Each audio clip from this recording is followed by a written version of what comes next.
Alrighty.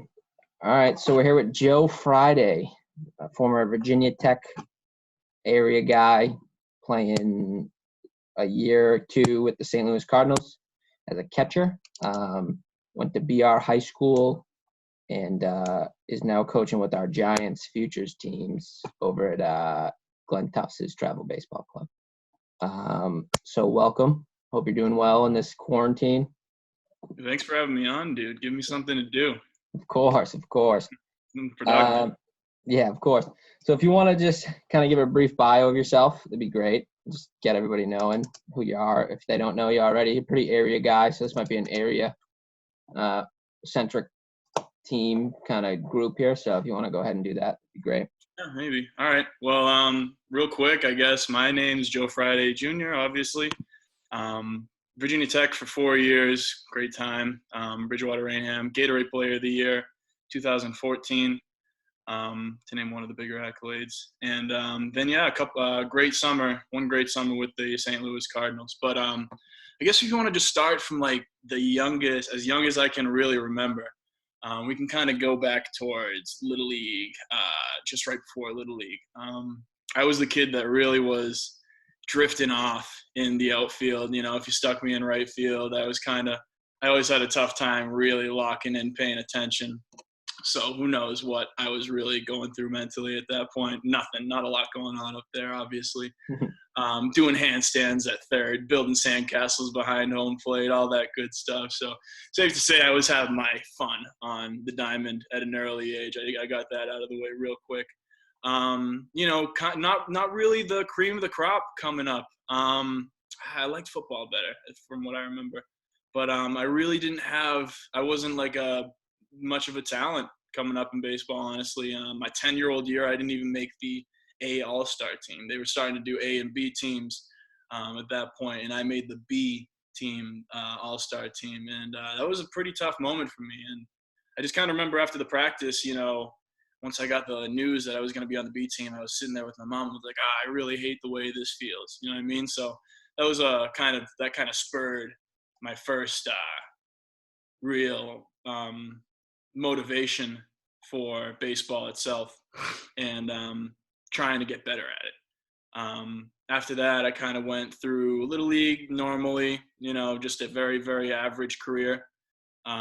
And then I kind of want to say right around once I got into AAU baseball, once club ball started up, getting a little more serious, 13, 14 years old, just about getting onto the big diamond with Mass Pride. They were out of Bridgewater at the time. And that's when you started playing with different guys, seeing more than just, you know, outside of your own hometown and, you know, maybe a couple of towns around. You're seeing the whole state for the most part, and even traveling. You know, we went down to South Carolina, all that jazz. That's when things got really, really interesting for me and kind of opened up the world of baseball. That being said, 13 years old, I am struggling out there. And after my 13-year-old year on the big diamond, I was contemplating quitting baseball entirely. You know, I took a little bit of time off. I didn't play much summer ball or fall ball that year. And I ultimately decided to stick with the game. After that, I started to see some jumps. I started working much harder, and I definitely got a little bit bigger, started to grow into my body a little bit better. Got to be patient with that kind of stuff sometimes. It takes a little bit longer for a lot of guys. I know I was a late bloomer for sure. And, you know, around 15, 16 years old, when it starts to get serious for recruiting, that's when, you know, you can really see a different side of summer ball. You'll start to see coaches coming to you. You will be talking to all sorts of recruiters, assistant coaches, head coaches from all sorts of different schools. And I guess, you know, it all happens really, really fast. And again, like I said, I was a late bloomer. All that stuff really didn't start up for me until my junior year in high school. A lot of guys are signed by that point, especially to the kind of schools where I saw myself going to. And, you know, just kind of having that, kind of lost my train of thought, but having such a, you know, great, my bad. Sorry, I kind of lost where I was going for a sec. Really, what I can kind of make out for that whole process is, you know, really enjoy it. The recruitment process is something that in the time I didn't really love. It's kind of a lot coming at you, but you really have to kind of step back and take a moment to realize that these are pretty important times in your life. I guess to kind of keep on going with that, the recruitment process was it was smooth. Virginia Tech, Pat Mason was the head coach there at the time. He's now the commissioner of the Premier Baseball Conference that the Giants just entered. That was about to have our inaugural year this year. Unfortunately, it's getting held up right now. But at the time, Pat Mason was the coach of Virginia Tech. He did a great job showing me the campus. Just showing me everything that the school has to offer for me. I had my eyes on a few different places.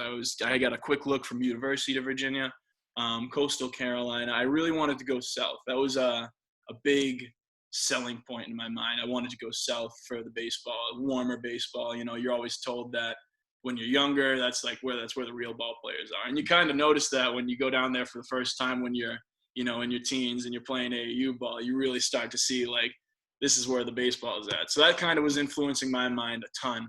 And I love the Carolina area, Virginia area. But something about Virginia Tech just spoke to me. It was more than just the baseball itself. It was, the academic fit, the campus itself, all the different school atmosphere, big football school, all that I definitely took into account when I was going there. So yeah, that was definitely one point I wanted to make on this cast tonight, is that though there's a million different deciding factors that go into where you want to go to school. And at the time, like I said, I was consumed with going south. Who knows, maybe going there wasn't my best choice. Maybe there was a school up north that I was going to get a lot of time at, really develop earlier on than I did at Virginia Tech. And, who knows what would have happened. Wouldn't have been playing on this ACC stage that I wanted to, wouldn't have been in the Virginia, South Carolina, North Carolina weather throughout most of the season that I really wanted to. But these are the kind of sacrifices that you got to think about making. When you're trying to make these sort of decisions, you really need to look at the things that are going to make you happy while you're at school. That's very, very important. It's being away from your family. It's being away from your hometown. It's being away from all those friends. You got to go make new friends now. So you want to make sure that you have that school at least has the everything, the facilities, everything you need to kind of make that happen. The baseball coach himself, you really, really need to pay attention to everything that he's done, past, present, and all that. That stuff, because that's the guy that you're going to go to war for. He's going to be your leader for the next 4 years, hopefully 3-4 years, and you really need to make sure that he's a guy that you can get behind and want to win ball games for. Because that's something that comes down to. I mean, a lot of guys, they're going to work hard. Sorry, every guy at the higher levels are working. Every single guy's working very hard. That's not a separator for you. All those guys they've proven themselves to be special enough, and they've put themselves in that situation where, hey, now they're here. Now it's time to do damage. What we have to worry about is, again, the coach himself. That chemistry that he can build with a bunch of hardworking guys is something that makes teams that helps teams win championships. You can have a bunch of bulldogs that have no idea what they're doing, running around with their heads like a chicken with their head cut off, and they're all going to work hard, but are they going to work smart? Are they going to work correctly? Are they going to be all following a similar direction? And that's something that a really, really good head coach can do for you. That was definitely another thing I can think about in the recruiting process. Definitely probably one of the most important, honestly, because that guy can continue, like I said, to shape you for the rest of your career. After Virginia Tech, I mean, I guess I went right on. During my time at Virginia Tech, you could really say, I mean, you really start to see, I know I've said it a couple times, but it keeps jumping up in levels, this game. I really thought at 15 years old, I was on top of the world. I thought I was the guy because I was really doing well against Massachusetts, whatever, pitching. It changes. Again, like I said, there's a million more dudes out there that are working really, really hard. And again, those guys down south, they have all that time in the world to go outside and get their work in. So that's where you really start to see it, and even more in college, obviously. So you get that slap in the face, and you really want to keep working even harder and harder and harder, and you start to see those different guys that are working hard, not just the guys that you're competing against, the guys you're competing with. That's another takeaway to have from this whole cast is that you're going to play with a lot of different teammates, and you need to listen to everything any single one of them has to offer, because baseball is a crazy game, and there's not one way to do really anything. The swing is super complicated. There's a few points in it that we all want to get to, but everyone's got their own thing. Everyone's a different athlete. Pitching, same thing. All that ties in hand to me. So you have to do your best to try and find what works out for you. That being said, you really start to see that in different guys. Like I said, when you get together, guys from all around the country that were going to Virginia Tech. I've had guys from California, a few guys from Canada, just all sorts of different baseball minds who have collected different thoughts from out summer balls years before. That's when they're meeting different guys and hearing different things, and just becomes a mix of information that you can really kind of hand pick out what you like, what you don't like, and start to apply it to what you're doing in your everyday baseball practicing. Right. So I guess kind of overall at Virginia Tech is where you kind of really learn how to truly become, I don't want to say a robot as much, but you learn how to get through work that you don't want to get through. And that's really what you have to do at the end of the day sometimes. You have to do things you don't want to do, because if everyone wanted to do all those things, everyone would be in the MLB. It wouldn't be special. Those guys wouldn't be making millions of dollars. You know what I mean? Right. So it's got to be difficult. You got to make it hard. Right. So can you continue off that? The Cardinals, it was another eye opener. Being a senior sign, 22 years old, that's old when you're going down to spring training. You have all these 17-year-old guys from Panama, the Dominican Republic, that are all hungry. And if you don't know what I mean by that, I basically mean they will do whatever it takes to get out of their home in the Middle Americas, because it is not cushy. They don't have Fortnite. They don't have a lot of things that we have over here. So they really, really want to get out of there. So they have a different motor. They have a different drive than a lot of the guys in the States do. Just naturally. It's not something that they really, it's fight or flight. They have to survive. Right. Those guys, those advanced individuals are coming for your spot. You don't know they are. There's plenty of them, and that's all they care about. So if you want to be that guy, if you want to be better than them, if you want to get to those kind of levels, you need to match, if not supersede, that work ethic. You need to outdo them. That's one thing that definitely the Cardinals showed me, was that there's kids that, 17, 18, they barely speak any English, but they've been working as hard as they can at baseball for the last 7, 8, 9 years, since they were 10 years old. That's what they were meant to do. And if you're not matching that intensity, you're falling behind. That's the only thing that's definitely a big takeaway that I had from pro ball. Right. For sure. Well, yeah. No, I mean, that makes a lot of sense. Those guys are, like you said, committing to since 10 years old, thinking this is the only way I'm getting out of my situation that I'm in currently. So they do, like you said, they hit that next motor, which, I mean, good and bad for it. But if you can match it, then that's great. But it's a good takeaway, I think. If we can back up a little bit to that recruitment process for Virginia Tech, can you just talk about, like, if you're doing, like, any outside camps, showcases, is that how you got seen at first? Or, like they say, if you play hard, they'll come. I mean, I've heard that as well, but I have a lot of questions for my guys as well. Like, what showcases can I go to, Coach? Do I go to the ones with the big names, and then if I'm not as great, the D2 guys will call me or stuff like that? If you go, I think more on my end, what I'm saying is, like, get that right showcase that'll make your abilities more out there than they are now. So if you can touch on that, that'd be great. Absolutely. I mean, there are guys out there who you wouldn't have batted an eye at them at a showcase. Those guys aren't named Aaron Judge, Giancarlo Stanton, or, Billy Hamilton, right? Those guys, they open all the eyes at the showcases, right? Billy Hamilton's running a 6'1", 60, elite speed. Aaron Judge is 6'7", elite size, elite power. All right. They have one of the 5 tools in baseball. For any of you guys that don't know, 5 tools of baseball are hitting for contact, hitting for power, base running, defense, and arm strength. Okay. They grade in the MLB, in the minor leagues, they grade those on a scale of 20 to 80.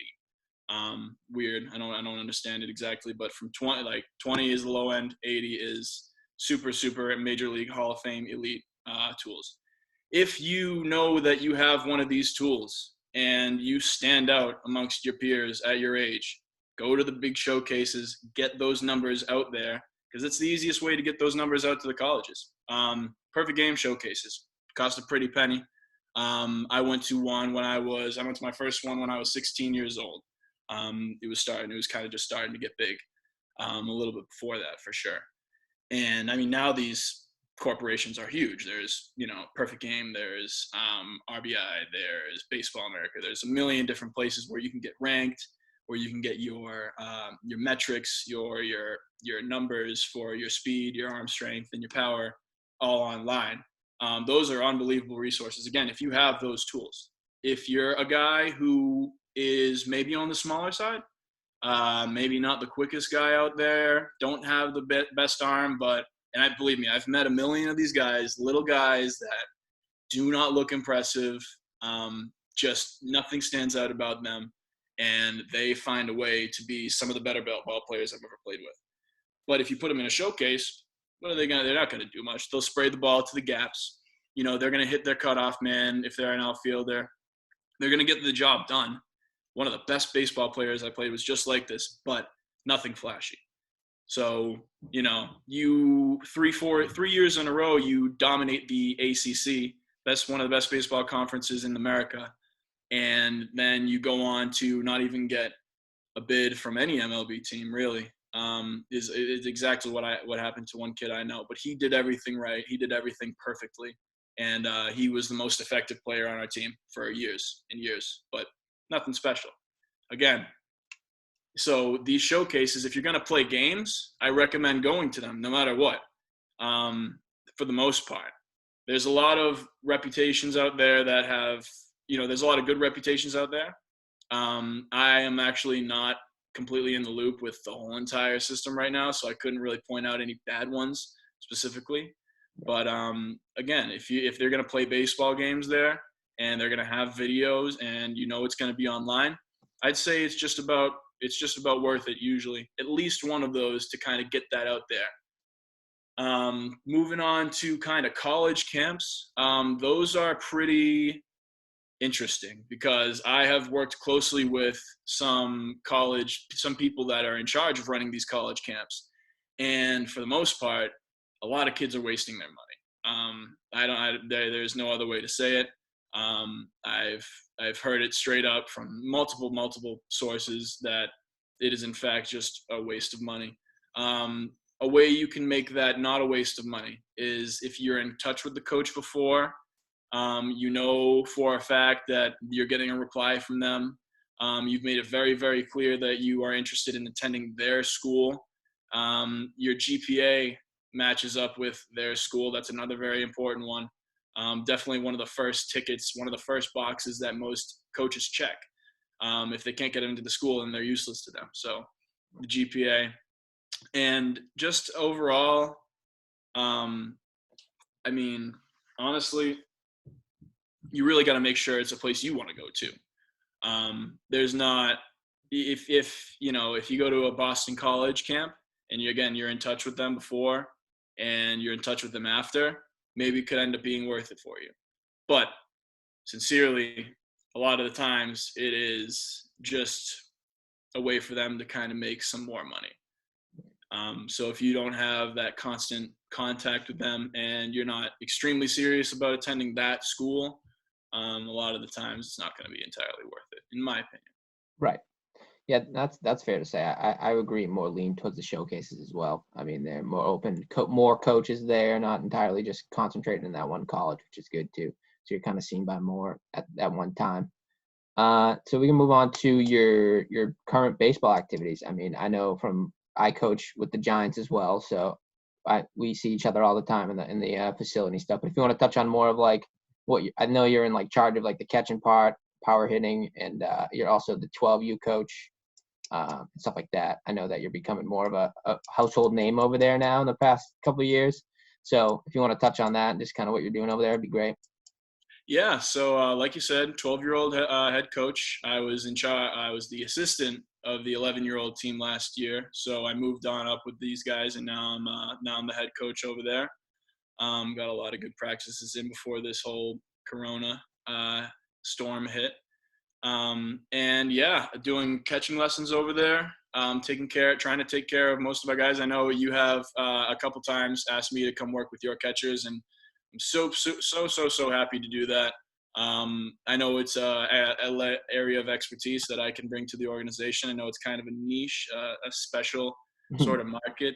There's not a lot of guys who can teach that well. So I try and take a lot of pride in using any resources I can to teach it as well as I can, and to kind of try and spread that throughout the whole Giants organization. And I really hope with we have different systems that we might be implementing in the next few years. I really hope I can start to get all the catchers together more often and really get a lot of work done with the group in total. Also doing hitting lessons too. Having a lot of fun with those, but I mean, catching has really taken up a lot of my time over there, and like I said, I'm really enjoying it because those lessons there's so many different things you need to work on, and again, if it's not the most important position on the field, it's the second most important. And I mean, I usually like to think that there's no team that's really worth anything if they don't have a decent catcher. Right. So really being in charge of that for the most part over there has meant a lot to me. I'm having a lot of fun passing it along. I kind of just look at all these guys that are, looking up to us, and I try and see myself in every single one. I try and just see myself, behind those eyes, looking up and like thinking, wow, like I want to be like him one day. I want to do that. I really think I can be a good role model for the guys over there. That's something I've taken a lot of pride in since that, because very very moldable age. You can really set them on a right path from a young age when you get a hold of them and you start to teach them how to build good habits and continue to stay on that good path. I've really loved doing that. That's something that's super rewarding. I want to give these guys what I wished someone would have given me when I was really young. You know what I mean? Right. I'm sure there were coaches back in the day when you were playing, when you were younger, that, they'd look at a kid and just be like, oh, he's a kid. He's not going to remember this tomorrow anyways. Right. Right. One of those kind of things, really not giving all their effort. And I've watched you have your practices. I know, and you get plenty of effort. It's really incredible. You're definitely one of the more invested guys, if not the most invested guy over there. And we love that. But I'm just trying to, I'm trying to be the same way. I think if every coach can continue to try and be the same way and give their best effort, and any information that you have that your players don't, kind of you gotta get them going with that. You gotta hook them up. Right. Exactly. So yeah, just we can lead right into that wrap up. If you have any advice for the younger guys, younger generation of the sport here, just leave it on that, and we can wrap up. Yeah. So the advice at the end of the day, I mean, besides everything I just said, continue to working hard. It's an obvious one. It's not really something that needs to be overstated. I know I'm doing some strength and conditioning with some of the guys over at the club. If you have I know you have the resources. Everyone out there has the resources to start that process to get bigger and stronger. It's not just about getting bigger and stronger so you can throw the ball farther and hit it harder. It's about injury prevention. All right. The reason I am not playing baseball to this day is because of injuries. And anytime I can kind of instill or really make sure a younger baseball player knows that taking care of their body is incredibly important, I take the time to do that. Every lesson I begin, starts off with every first lesson is a 20-minute warm up, running through that real quick. Every single time. It's just something that I can't stress enough. If your body feels good right now, good. You really want to keep it that way. So continue to get stronger and more athletic. You'll never regret working hard. You'll never, after a good workout, you'll never, feel bad about it. But you can cheat yourselves during those workouts. And you can also, what you might do later on in life is look back at that and be like, oh, I could have finished that sprint. I could have manned up for those last few push-ups. And you could have at the time, but you thought you were done. So kind of eventually building up that hardness, making yourself a little bit harder on the inside to, put out that kind of work is something that really, really is super important to start on when you're younger. A lot of guys get slapped in the face with how hard you have to work when you get to college because they were naturally talented and they kind of got recruited just because of that. And then they get to school and you got to work just as hard as everyone else. You're running at 6 a.m., wind sprints, 300-yard dash, all that good stuff. So you got to be ready for that. And I mean, the harder you work now, the earlier on you start to build those habits, the easier it's going to be. Right. Continue to use those resources. You got a million YouTube videos out there. Again, right. Just making sure we're, getting it from the right places, applying it the right way. It's really not that difficult. A lot of guys can do it. A lot of guys are capable of it. Right. Awesome. Well, thank you. So just kind of in closing, guys, if you have any questions for Joe or myself, obviously you can reach out on Instagram. I believe you're at Joe_Freiday, Freiday. And then obviously at OBP Baseball is myself. Any questions you guys have, we'd be happy to obviously answer. We're here for you guys, trying to get back on the diamond as soon as possible. So we'll wrap it up. Joe, again, thank you for doing this. I know it takes some time out of your day, but we appreciate you. Dude, thanks for having me. Yeah, great to always love passing some information on. If you ever want to do anything like this again, definitely let me know. Of course. All right, dude. Alrighty. All right, thank you, Joe. Thanks for showing up, boys.